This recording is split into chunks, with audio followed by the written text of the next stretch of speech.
Don't clap. You're embarrassing. Those were the words that broke something in me. The words my son leaned over and hissed at me as though I were not his mother, but some stranger who had blundered into his circle of polite society. He said it quickly, sharply, like a man delivering a reprimand to a child who should have known better, and I felt the pressure of his hand over mine, not affectionate, not protective, but silencing, commanding, like a lid pressed over a boiling pot.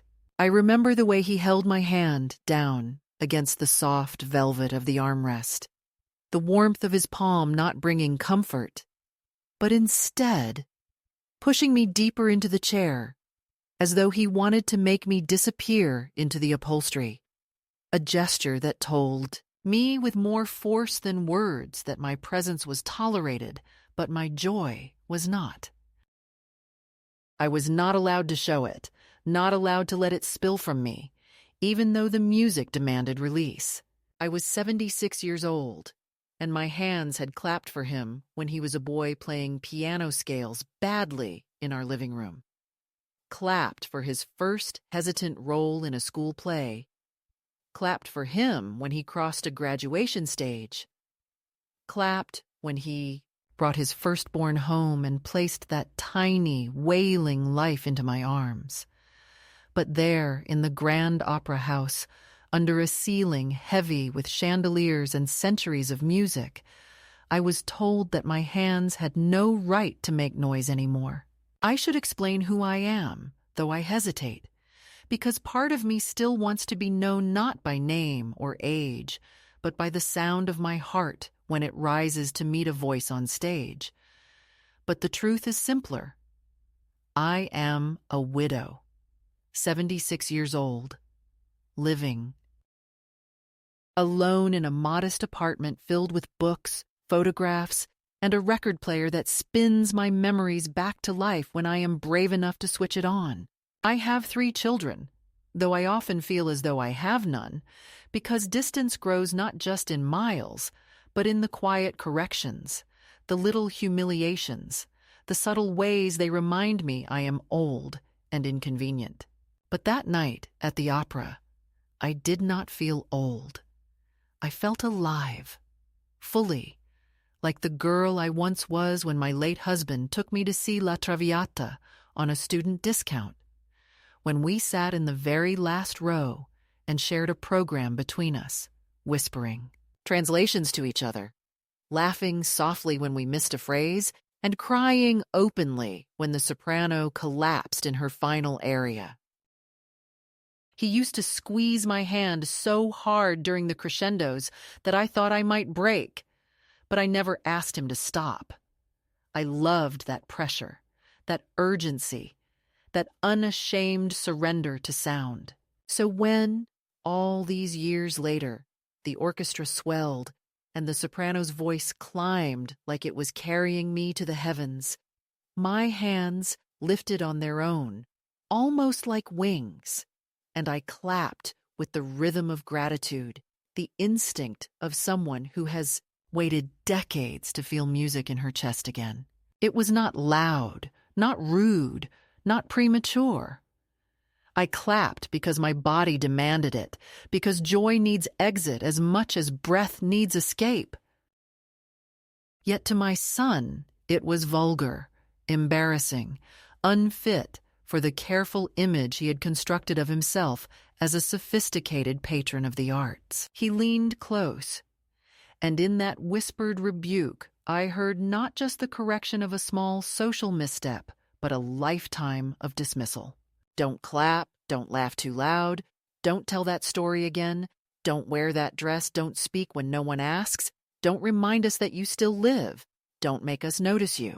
I had heard it all before in different tones, through rolled eyes, through careful silences, through the way invitations to family dinners always arrived last minute, as though I were an afterthought or a burden.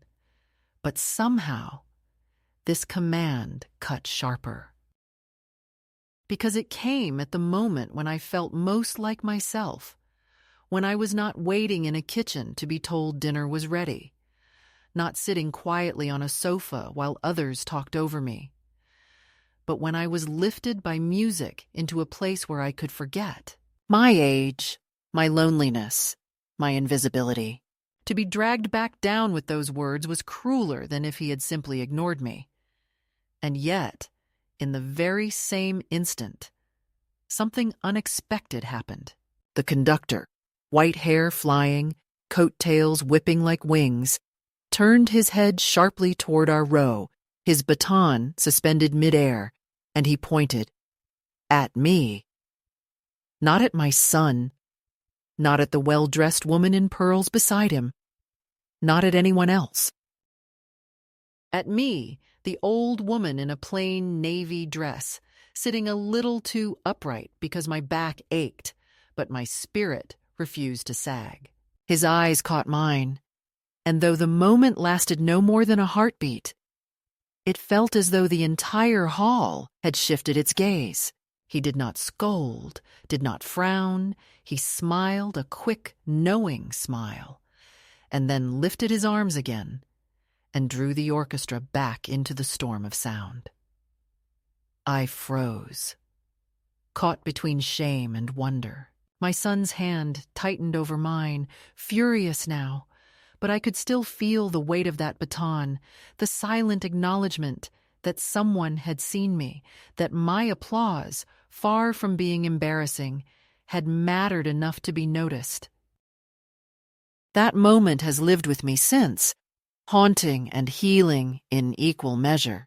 I sit now in my small living room, the afternoon light filtering through lace curtains, the old record player humming as I place a worn vinyl of Verdi onto the turntable, and I remember not only the sting of my son's words, but the strange grace of the Maestro's gesture.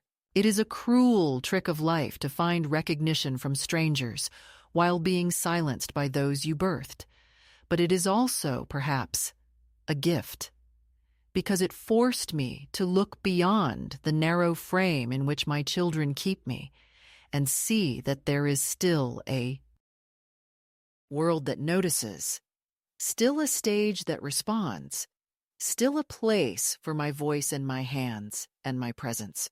I am 76, yes, and I live alone, yes, but I am not finished. I am not invisible. And though my son tried to quiet me that night, it was precisely his attempt to erase me that sharpened the edges of my being. I tell you this because introductions often begin with names and ages and addresses, with polite summaries of life's trajectory. But mine begins with that sentence, hissed in the half-dark of an opera house, because it explains everything about where I am now. I am a woman who was told not to clap, who was made to feel small for loving something too much, and who discovered, in the same breath, that love cannot be silenced if it is real. That night, something broke. Yes, but something also began.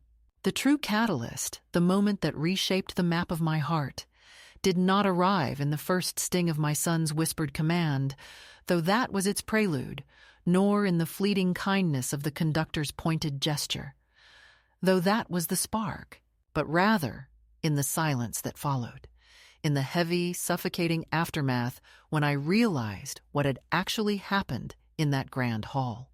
It was not about etiquette, not about applause at the wrong moment, not even about my son's embarrassment. It was about exclusion, the kind of deliberate shutting out that looks harmless from the outside, but is devastating when you feel it in your bones. You see, after the curtain fell and the crowd rose in waves of chatter and laughter, I stood as well, adjusting my coat, still trembling from the music, and I turned to my son, hoping for a smile, a shared glance, something human to soften the sharpness of what had passed. Instead, he avoided my eyes, busying himself with his phone, muttering something to his wife about calling the car.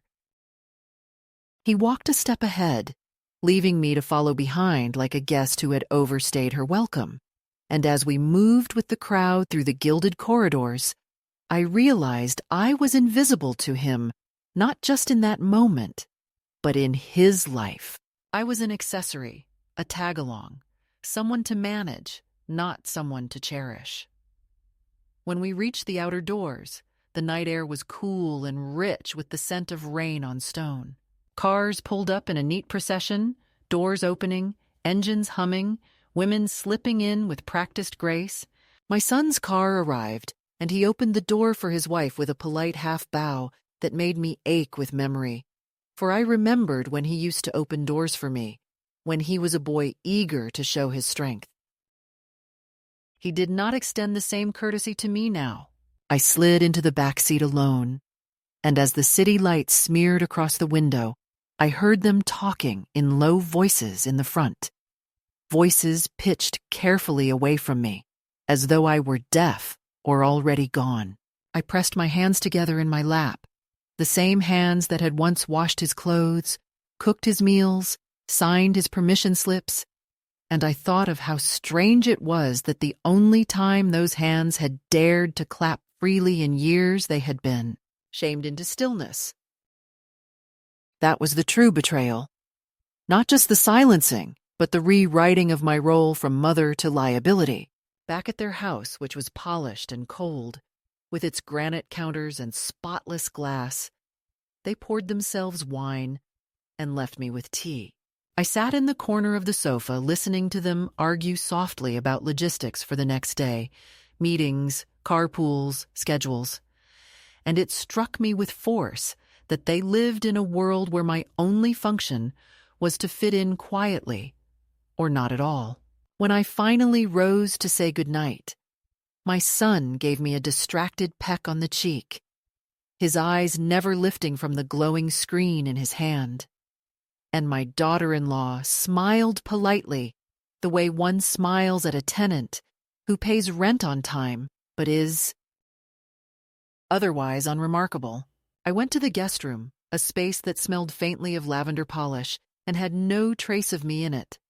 And I sat on the bed for a long time, staring at the blank white walls, feeling smaller than I had ever felt in my life.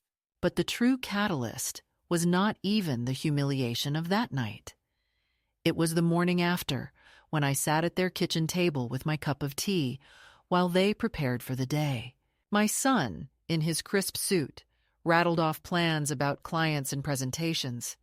His wife scrolled on her tablet, answering emails with the quick flick of her manicured nails. I mentioned softly that the conductor had pointed at me, that perhaps he had noticed my applause, and I thought maybe, just maybe, they would laugh with me, or share in the small miracle, or at least acknowledge that for one brief second I had been seen by the very man who commanded the entire orchestra. Instead, my son frowned and said, "You imagined that, Mom. He points all the time. Don't make it bigger than it was." The dismissal was swift, cruel in its casualness. It wasn't just that he didn't believe me. It was that he refused to allow me even that one shard of validation. His words erased not just my memory, but the meaning I had attached to it, as though I were a child inventing stories. I sat there in silence, stirring sugar into my tea long after it had dissolved, and I felt something shift in me, a slow, quiet breaking that did not come with tears or anger, but with clarity. He would never see me again as I wished to be seen, not in triumph, not in weakness, not in joy. To him, I was already a shadow, and shadows are not meant to clap or speak or be noticed. In that moment, I realized the greatest violence is not the loud argument, the shouted insult, the slammed door, but the careful, polished erasure. The smooth hand that pats your arm and tells you to calm down, to sit quietly, to stop embarrassing yourself. That morning, as the car whisked him away to his important day, and I was left alone in the spotless kitchen with my cooling tea, I understood that I was being written out of the story of his life, edited out like an unnecessary line. That was the true catalyst. The recognition that the humiliation was not a slip, not an isolated moment of impatience, but part of a larger pattern, a lifelong arc bending toward my exclusion. And it was in that recognition that a different seed was planted, the seed of defiance. It was small, fragile, barely sprouting, but it was there, whispering to me that perhaps I did not need to wait for him to grant me permission to exist, that perhaps I could clap again when I chose, laugh when I chose, walk into a concert hall not as someone's embarrassing appendage, but as a woman with her own ears, her own voice, her own right to make noise. The catalyst was not in what he took from me, but in what I suddenly remembered I still had. The weeks after that night did not unfold with drama or loud confrontation, but with the kind of quiet diminishment that is harder to resist, because it does not declare itself as cruelty.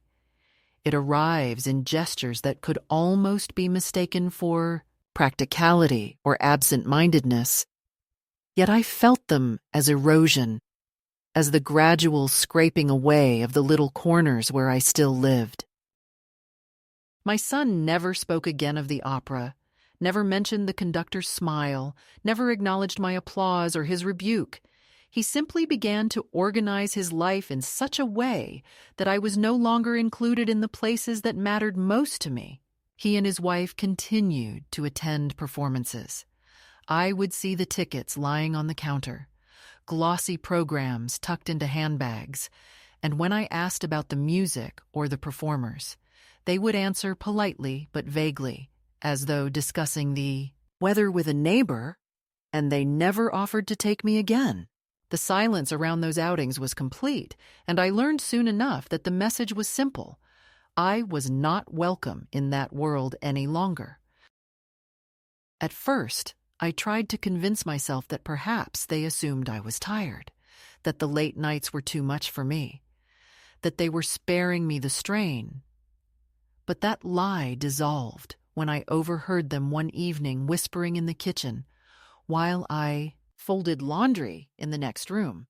My daughter-in-law asked if they should invite me to the gala performance that weekend, and my son's reply came quick, clipped, final. "No, it's too much trouble. She doesn't know how to behave." Those words were like a slow knife sliding between ribs, not because of their bluntness, but because of the certainty with which he spoke them, as though my entire presence in a public space had become a risk to his image, as though his own mother could damage the way he was seen.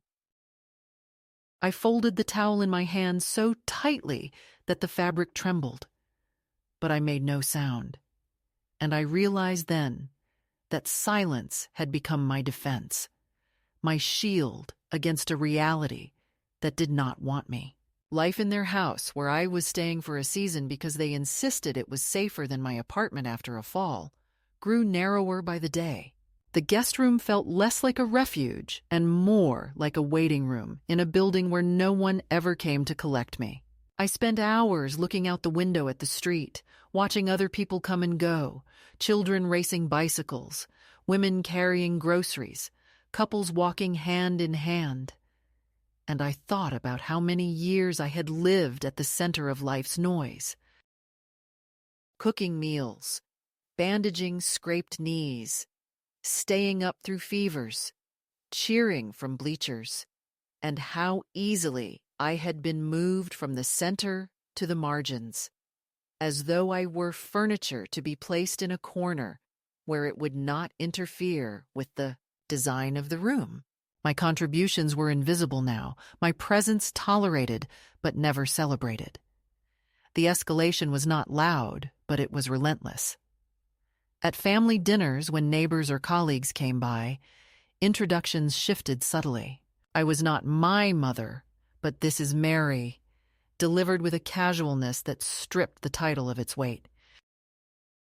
Conversations flowed around me about art, about politics, about the markets, and when I tried to add a thought, the words seemed to fall flat, as though no one had heard them, or worse, as though they had and chosen not to respond. I began to hear in my own voice a kind of hesitation, a checking before speaking, a fear of overstepping into embarrassment again. The opera incident had seeped into everything, reminding me that even the smallest expression of enthusiasm could be turned against me. I remember one evening, especially. They had guests for dinner, important ones, people from my son's work, men in pressed suits, women in sleek dresses. The conversation turned to music, to a recent symphony performance, and I thought perhaps this was a moment when I could contribute something, when my love of the art might not be unwelcome. I opened my mouth to speak about the soprano's interpretation, about how her phrasing reminded me of the recordings from the 70s, but before I could finish the thought, my son interrupted, smoothly, smiling at his guest, steering the conversation away. He did not look at me, did not even acknowledge that I had spoken, and the others followed his lead, the moment vanishing as though it had never existed. I closed my mouth and lowered my eyes to the plate, the taste of food dull in my mouth, and I understood that my role was to be quiet, to fill a seat without filling the air. The small cruelties multiplied. My clothes were commented on. "Maybe wear something more neutral, Mom. It blends better." And my laughter was corrected. "Not so loud, Mom. The baby's asleep." Even my movements were managed. "Just stay home tonight, it'll be easier." Each instruction was delivered in a tone of care, of consideration, but I recognized the pattern. Every word was a brick in the wall being built between me and the life I wanted. The escalation was not in dramatic rejection, but in the slow replacement of my choices with theirs, until I felt like a guest in my own skin. I began to retreat, to make myself smaller in response. I lingered longer in the guest room, kept my voice low, arranged my days around their schedules so I would not be in the way. But inside, something resisted, some stubborn ember that refused to go out. I still had music. I still had my memories. I would sit at night with my old headphones, listening to recordings, clutching programs from decades ago, reminding myself of who I had been. Yet even that private joy felt tainted, because in the next room, my son and his wife laughed about their plans, and I knew they believed I had no place in them. The first escalation, then, was not a single event, but a steady narrowing, a quiet campaign of omission. It was the way invitations stopped, the way conversations bypassed me, the way even my body seemed to be guided into silence and stillness. It was not loud cruelty, not open hostility, but the passive, polished erasure that hurts more because it is harder to name. And I, who had once believed myself strong, found that I was shrinking, not because I wanted to, but because the walls were pressing in. And yet, in that shrinking, in that unbearable smallness, I began to notice the ember more clearly. I could feel it, faint but hot. The reminder that I was still here, that despite their silence, I could still clap, still speak, still exist. The escalation was real, and it wounded me, but it also made me realize that if I did not act, I would disappear entirely, and I was not ready to disappear. The shift did not come like thunder, not with an argument or a slammed door, but with something quiet, something that began almost invisibly, as so many true changes do. It was a morning like any other. gray light slipping through the curtains, the sound of my son leaving for work, the quick heels of my daughter-in-law clicking on the hardwood floor, the kitchen filled with the smell of coffee I was never invited to. Pour for myself. I sat at the table with my cup of tea and a book I had read so many times the pages were loose at the spine, and I felt that heavy fog settle over me again, the fog of being present but unseen. And then, as if guided by a hand I did not control, I reached into the drawer of the nightstand in the guest room and pulled out an old book of scores I had carried with me for decades. It was frayed at the corners, the paper yellowed, the ink smudged by years of being thumbed, but inside, slipped between the pages of Verdi's La Traviata, was something that stopped me cold. A faded ticket stub from 1968, my very first opera, the E-Night. My husband and I sat pressed against each other in the back row and let ourselves be consumed by music greater than anything our young bodies had ever known. I held that ticket in my hand as though it were a relic, something sacred, and for the first time in months I felt not small, but rooted, as though the paper connected me to a self I had almost forgotten. That night had been ours, mine and his, not borrowed from anyone else, not permitted by anyone else, not defined by whether I embarrassed anyone.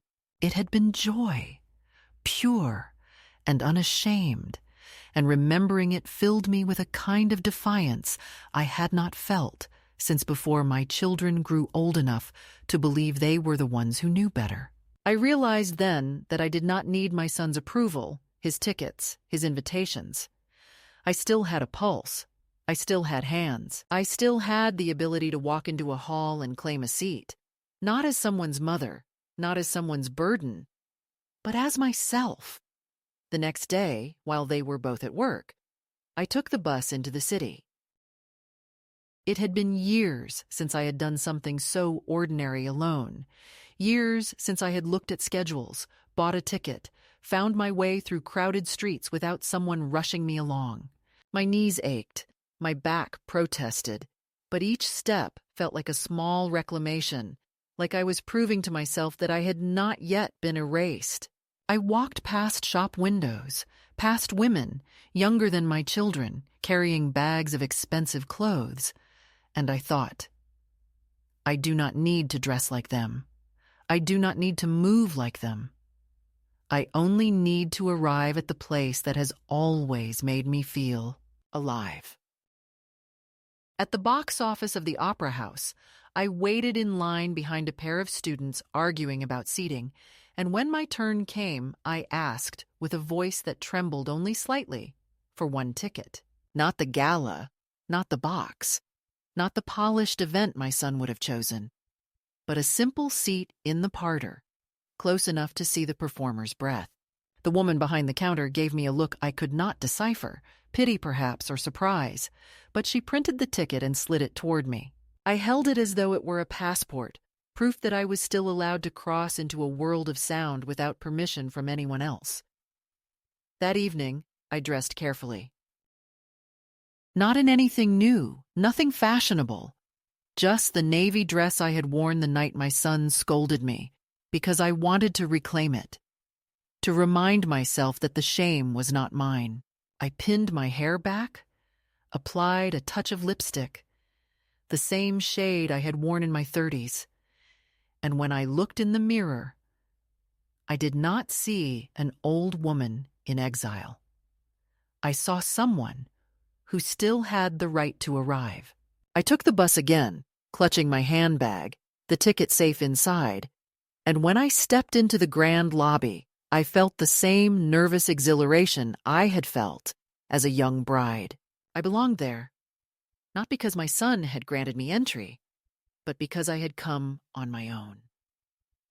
Inside, the house was alive with anticipation, voices echoing, lights glinting off polished brass. I found my seat, sat down, and let the noise wash over me. No one knew who I was. No one cared if I clapped or if I stayed silent. No one measured my presence against their image. I was free in a way I had not been in years. When the lights dimmed and the first notes rose from the pit, I closed my eyes and felt my chest expand, not with shame, not with hesitation, but with the certainty that I was still alive, still capable of joy. And in that moment, something in me shifted permanently. I would not wait again for permission to love what I loved. I would not ask to be included. I would take my place, quietly if necessary, but firmly, because I was not ready to be written out of my own life. That night was not dramatic in the eyes of anyone else. To the strangers around me, it was just another performance, another evening out. But to me, it was the beginning of a new chapter, the midpoint in a story I had not realized I was still writing. For when I walked out into the night afterward, my ears ringing, my heart steady, I no longer felt like someone diminished. I felt, for the first time in years, like someone who had chosen her own way. The past has a way of returning just when you begin to feel safe. And mine returned not with a knock at the door or a letter in the mail, but in the form of eyes I recognized across the gilded hall of the opera house on the night I had thought was mine alone. I had bought the ticket with my own money, taken the bus again, walked up the grand steps with the slow dignity of someone who knows she belongs, and I had sat down ready to lose myself in the overture when I felt it. That prickling sensation that tells you someone is watching. I turned, and there he was, my son, standing at the end of the row with his wife on his arm, their clothes sharp, their posture elegant, their eyes scanning the crowd until they landed on me. For a second, he looked confused, as though he had seen a ghost, and then his face hardened into something else. A tightness around the jaw that told me he was not surprised, but angry, not curious, but exposed. He had not expected to find me there, alone, on my own terms. And I understood in that instant that my quiet act of reclaiming had somehow threatened the fragile story he told about who he was and who I was allowed to be. The first intermission was unbearable. I stood in the lobby, sipping a glass of water, pretending to study the marble pillars, when I heard his voice behind me, low and urgent. "What are you doing here, Mom?" It was not a question of care, but of control. A question meant to remind me that my place was not among these people. His wife added her own line, soft but edged. "We would have brought you if you'd said something." The lie stung more than if she had spoken nothing at all. Because I had said something, many times I had begged in silence with my eyes. I had waited. By the door like a forgotten coat, and they had chosen not to include me.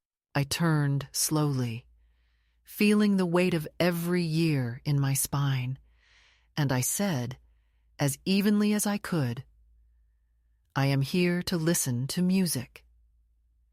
He frowned, as though I had broken a rule written only in his mind, and he leaned closer, his words hot against my ear. "You don't understand how this looks." That was the heart of it. Not how it felt, not what it meant to me, but how it looked to others. His life had become a performance, curated like the neutral rooms of his house, and in that performance there was no room for an old woman clapping too soon, or laughing too loud, or daring to exist without being managed. I told him calmly that it looked exactly as it was, a woman attending the opera. His eyes flashed, his wife's lips tightened, and I felt them both recoil from me, as though my presence were a stain that might spread. They walked away quickly, merging with a group of their friends, and I remained alone with my water, my heart pounding not from shame this time, but from something else, something sharper, something dangerously close to rage. When the second act ended and the house erupted in applause, I clapped with my whole being. I clapped not only for the soprano, but for myself, for the girl with the ticket in 1968, for the woman in the navy dress who had been silenced and was now making noise again. And just as before, the conductor's eyes swept the crowd and landed on me. He pointed quickly, a flick of recognition, and though it might have meant nothing to anyone else, to me, it was everything. It was proof that I was not invisible, that even in a hall of hundreds, my presence could still matter. My son saw it too. I caught the flicker of his gaze, the disbelief, the tightening of his mouth, and I knew then that the past would not let me go easily. The following days were heavy with tension. At breakfast the next morning, my son's voice was brittle. "You shouldn't go places like that alone, Mom." People worry people. Not him, not his wife, but people. Some vague external authority he invoked to mask his own discomfort. I smiled thinly and said nothing, but inside I felt the ember flare. He was worried not for me, but for himself, for the image of the successful man whose mother did not know her place. Later that week, I overheard him on the phone, his voice tight as he told someone, I assumed a sibling, that I was acting out, that I was being difficult, that perhaps it was time to think about alternatives for me. And I understood that alternatives meant confinement, the polite exile of elder care, where no one could see me misbehave. The thought chilled me, but it also steeled me, because I would not be hidden away like a broken chair. And then came the letter, slipped under my door one afternoon when I returned from a walk. It was from my eldest grandson, the only one who still wrote by hand. His words were shaky, but kind. "Dad says you're upset. I just want to know if you're okay. I miss you." I remember when you used to sing along with the records. I read the letter twice, then 3 times, my eyes burning, because here was a voice that did not erase me, but remembered me, not as a burden, but as a presence that had once mattered. It was proof that not everyone had been taught to look away.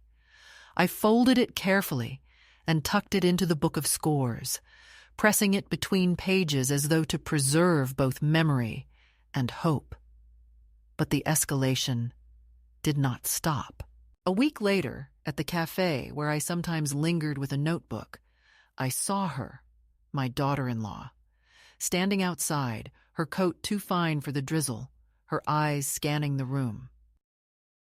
She did not come in. She only stood there long enough for me to feel the weight of her gaze, then turned and walked away.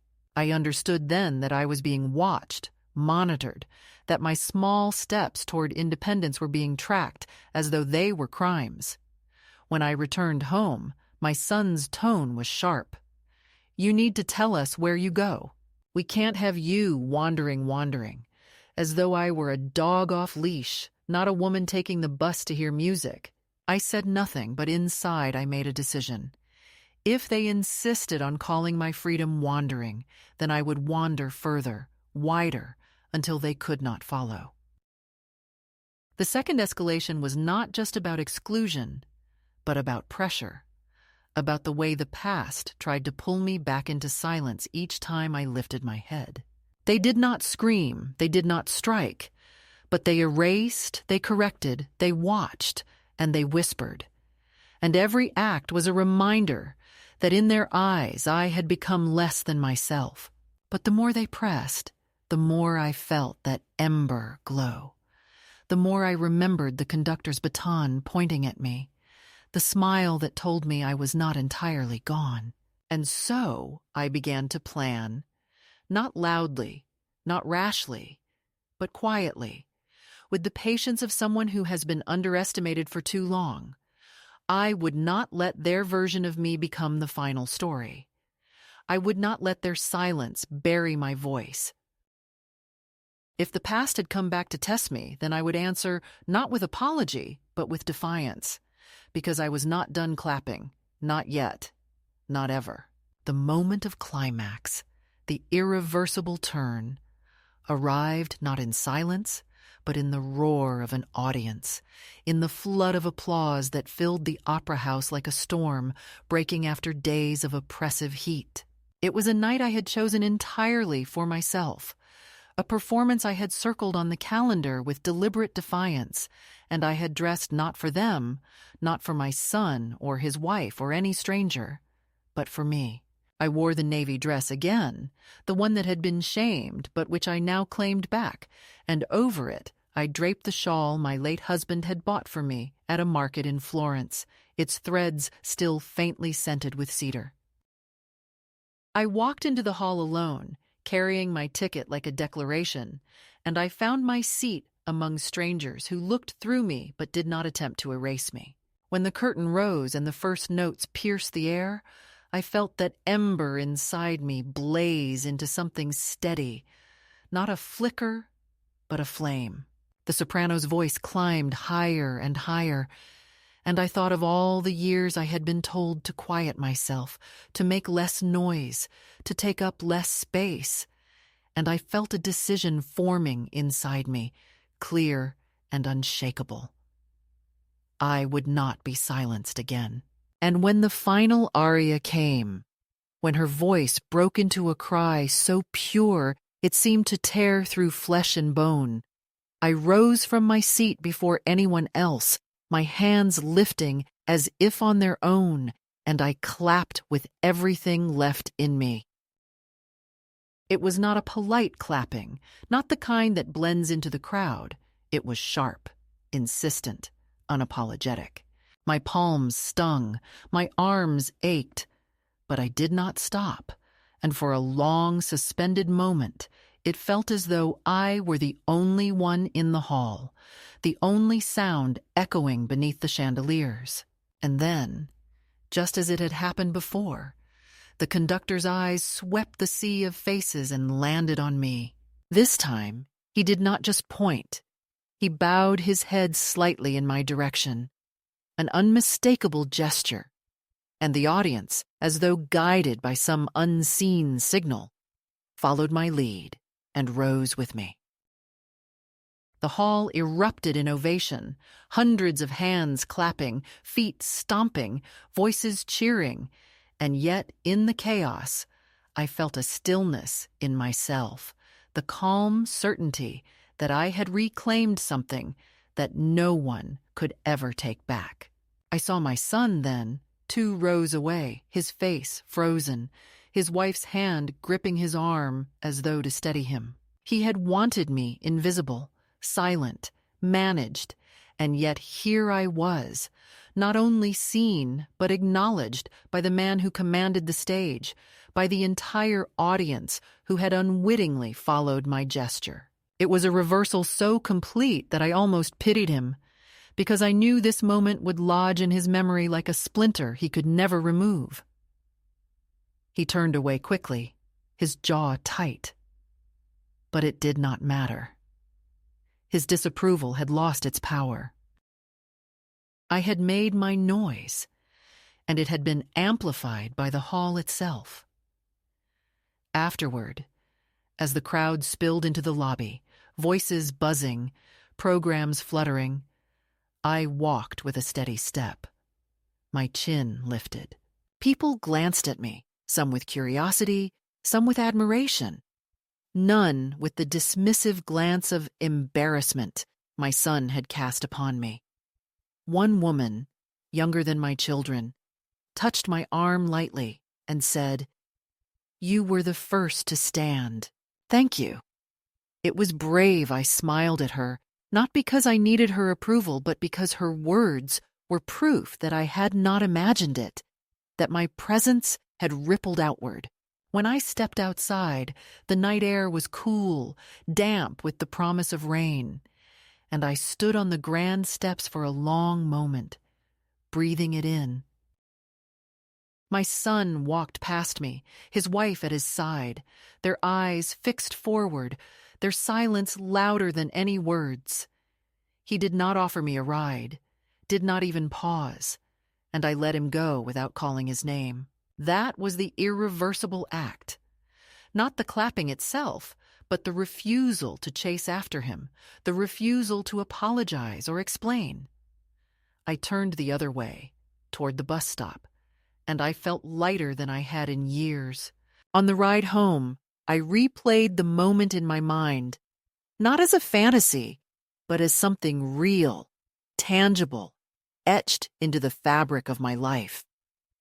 I had clapped when I was told not to. I had stood when I was told to shrink. I had been seen when I was supposed to vanish. And in that sequence of defiance, something fundamental had shifted. I no longer feared the consequences because the act was done. The noise had been made, the recognition given. There was no undoing it. When I reached my apartment, the silence that greeted me was not heavy this time, but sacred. I removed the shawl, folded it carefully, placed the ticket stub beside the old one from 1968, and I sat in my chair, listening to the echoes in my chest. I knew the phone would ring eventually, that my son would call, angry or pleading, that my daughter-in-law might send a message, carefully worded, asking me to be more reasonable. But for once, I did not dread it. I no longer needed their invitations, their approval, their framing of who I was. I had written my own scene, and it had played on the grandest stage. That was the climax, not in the sense of spectacle, but in the sense of finality. There was no going back to silence, no returning to the role of the woman who waits quietly in the corner. I had clapped, I had stood, I had been seen, and nothing they said or did could erase that. The baton had pointed at me, the hall had risen with me, and in that moment I had reclaimed not only my right to exist, but my right to be loud, to be joyful, to be visible. It was irreversible, and it was mine. The days after that night settled around me not like a void, but like a gentle hush after rain, a quiet in which the air smells different and the streets look newly washed, and I found that even the small rituals of my apartment had altered their meaning. The kettle's first whistle sounding less like a summons to endure another long day, and more like the opening note of something I had finally chosen for myself. So I began to move through my rooms with a new care, setting the shawl back in its drawer as if returning a relic to its box, sliding the ticket stub beside the old one from 1968 and feeling the two pieces of paper rest against each other like the wings of a bird that has learned at last how to fold itself without apology. And when the phone rang, as of course it did, I let it ring until the machine answered, because I understood that I would no longer run to catch words that arrived only to diminish me. I would answer only to voices that remembered me whole. My son did call, not once but several times, his messages a shifting weather of clipped concern and strategic silence, each one an invitation to step back into the narrow corridor where my breath had been rationed, and I did not step there again, not out of vengeance, but out of a steadiness that surprised me, because after the ovation, after the bow in my direction, I knew I could live without the kind of love that begins with shushing and ends with a leash. The only call I returned was my grandson's, and when I heard his soft, careful hello, I felt the ache and the ease of being recognized. So I told him that I was well, that the music had been beautiful, that I would like to see him on a Sunday if he wished, and we met at a modest cafe near the square where the pigeons keep their own time and the buskers borrow arias without shame. And we sat too long over lukewarm tea as people came and went, and I gave him a program I had saved. The paper, creased and aromatic with dust and cedar. And I said nothing about family politics or ancient debts. I only said, "Come if you want. I have a spare seat next month." And when he nodded, I felt something in me settle into place. Not a victory, not a bargain, just the quiet knowledge that the thread between us had held. I bought an abonnement with my own name printed cleanly across the envelope, and the woman at the box office, who had never learned to perform concern as a weapon, slid the packet through the little brass window and said, in the ordinary voice that can feel like grace when you have been addressed for years as a problem to be solved, "We'll see you often then." And I walked out into the noon sun and let that sentence take up the space that shame had occupied. Because to be expected, to be seen as a person with a recurring place in a room, is no small thing when you have spent entire seasons feeling like furniture that must be covered before guests arrive. On Sundays, I ride the early bus, the one that carries church hats and grocery lists, and the soft talk of people who have not yet decided how to tell the truth about their week. And I step down 2 stops early so I can walk under the plane trees and past the bakery that smells of sugar and pepper and coffee grounds, and sometimes I buy a small pastry, and sometimes I only breathe. And in this simple slowness, I have discovered the shape of a life that belongs to me, even when no one claps for it. I have my seat now. Not near the boxes where people pose, but in the row where the stage feels like a hearth, and the usher who wears a silver pin and has eyes that have learned to notice gently tilts his head in greeting. And I nod back and think how often salvation is not a door flung open with trumpets, but a human face that remembers you between Wednesdays. My son and his wife still attend, and sometimes I see them, a flash of his profile or the cut of her coat in a mirrored column. And on those nights I do not alter my route or my breath. I do not hurry to the exit or linger as a challenge. I simply continue on my feet toward the music and then home, because the truest boundary is not a wall you build for someone else, but a line you stop crossing against yourself. I wrote him a letter once, not to explain or indict, but to place the truth on paper where I could look at it without trembling. My phone, I said, is open to voices that are kind and to questions that are honest, and it is closed to the sound of management. And then, because I am still a mother, I added a blessing that did not cost me dignity. Be well. May your days be good. And I signed my name with the careful loops my own mother taught me at the kitchen table when our lives were too small for any music but humming. There are things I do now that no one would find remarkable if they had never been forbidden to me. Small freedoms that glow because they accumulate into a life. I stand in queues without apologizing for the pace of my knees.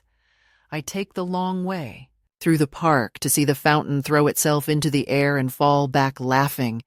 I hum under my breath in grocery aisles. And when a child turns to stare at me, I make a face that sets her giggling. And I keep walking with the exact, scandalous comfort of being the age I am without asking permission to show it. I have brought the record player to the window and let the aria drift out so lightly that it can only offend a person looking for offense. And no one has come to my door to say the vulgar word embarrassing. And if they did, I think I would invite them in and pour tea and tell them the story in one long breath the way the river tells the bank. Not to convince them, but to hear my own voice continue without dropping into the ditch.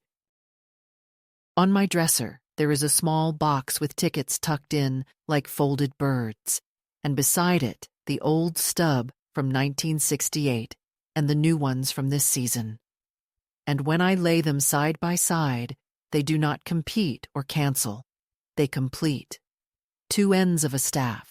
That carries the same line of melody, and I thank the stubbornness of my hands for remembering how to clap. If you are reading this, and you are a woman whose life has been pressed into silence by the careful hands of people who claim they are protecting you from embarrassment, but are in fact protecting themselves from the sight of your aliveness, I want to say what no one said to me when I began to disappear. You have time left. You have muscles left. You have a seat somewhere in this loud and complicated world, and if you do not yet know where it is, walk toward the sound that makes your ribs ache. Buy the smallest ticket you can afford. Arrive underdressed and over-ready. And when the moment comes and your body knows it before your mind does, lift your hands and clap. Not to be seen, not to be right, not to win an argument, but because the skin on your palms is a drum that still remembers the way home. And if a son or a stranger leans in to hush you, let him learn the lesson the Maestro taught me, that a baton is only a stick until it points at a woman who refuses to vanish, and then it is a compass, and you are already walking in its direction.